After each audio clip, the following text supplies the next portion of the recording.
Assalamu alaikum ‘yan uwa, barkanmu da warhaka. Barkanmu da saduwa a cikin wannan bidiyo namu. Da Allah yana roƙon duk wani wanda bai mana subscribing ba a wannan channel din, so zai ga wata alamar rubutu mai ja haka a kasa wannan bidiyo, sai ya danna akanta, zai ga ta tawo baka kamar haka.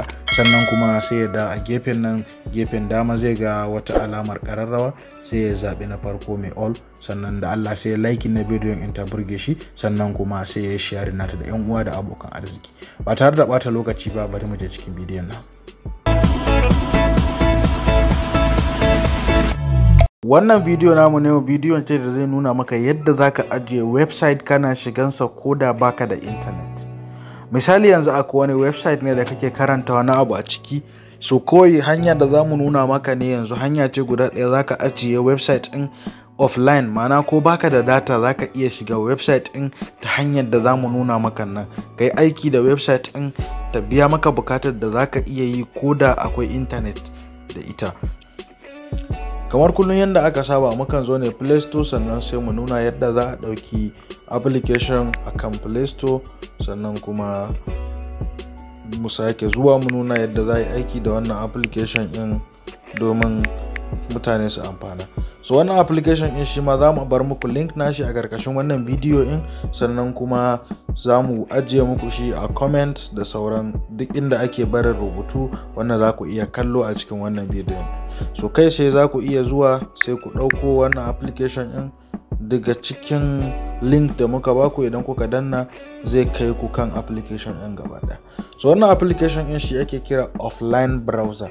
Aikin wannan offline browser ɗin shine application ce zaka baka dama ka yi downloading na wani website wadda yanzu misali zaka iya kana ganin MB ka bara ta kai ka zuwa wani lokaci ba za ta kare.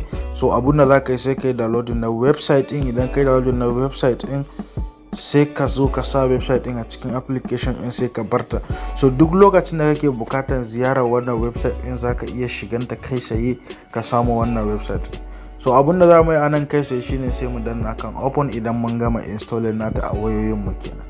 Sai yanzu anan suka ce click the button plus to add new links, then click download button to download all the links. Abu na fara anan ka danna kan button mai alamar plus, sai ka duba kai adin na link na channel da kake so ko na page da kake so ka ziyarta.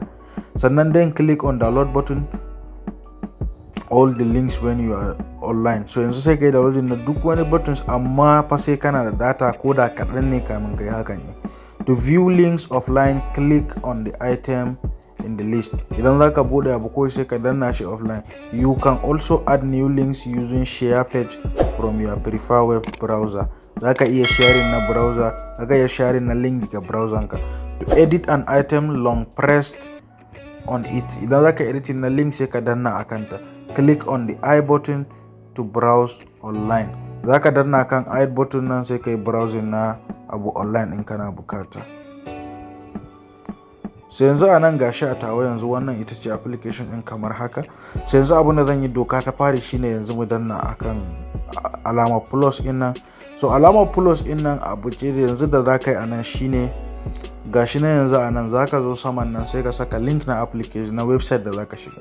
Misali ni yanzu bari in je kan browser ta in dauko link na website da nake so in shiga. Sai yanzu maybe zan ce bari in shiga internet speeds, gudun da nake aiki da shi domin gwada speed na internet nawa. Sai yanzu anan sai in copy wannan link in. Idan na copy link in sai in zo in yi paste na shi ana paste. Sai yanzu in sa masa title sai in ce speed.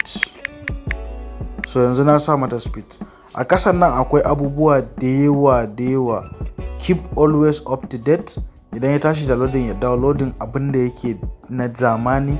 Idan ana so kuma a yi downloading na abu images, kana so ka download duk wani hoto da yake kan website ɗin ka iya ganin hoton ba tare da data ba, duka zaka iya yi. Zaka zo kai clicking kan download ɗin ka gama kai komai. Sai yanzu anan in ka gama zaben duk wani abin da yake so sai ka zo ka saka danna kan download. Gashi a saki nan download.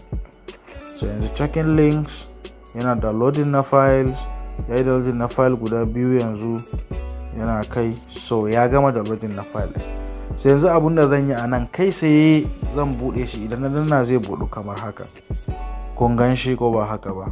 So yanzu anan sai mu koma baya, sai in kashe datar wayata kamar haka. Sai yanzu kowa ya kalla data ta a kashe take. Sai yanzu abin da zan yi anan shine sai in zo in danna kan website. So ina danna kan website din, to haka gashi nan ka gaji. Could not reach server to perform a test. You may not be connected to the internet. Sai dama asalin wannan website din aikinsa shine sai kana tare da internet domin sai ya nuna maka karfin internet naka.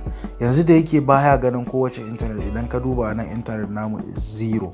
So amma gashi mukan iya shigansa, wanda kuma idan har ka je cikin browser ka ta asali ba za ka iya shiganta haka ba, kana refreshing na page in zai bace. Amma yanzu gashi nan kaga har zamu yi zoom in, zamu yi zoom out da sauransu.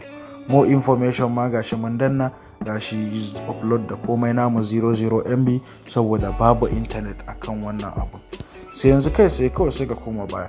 So haka zaka yi ka tara komai da kake so, ka tara duk wani website a lallayi a wannan page ne za su zauna da sunan da ka sa musu da sauransu. Zaka iya ziyartar website. Yanzu ko news ne kake karantawa, misali yanzu kana karanta news a BBC, sai ka zo kawai abinda zaka yi sai ka downloading na page in gaba daya.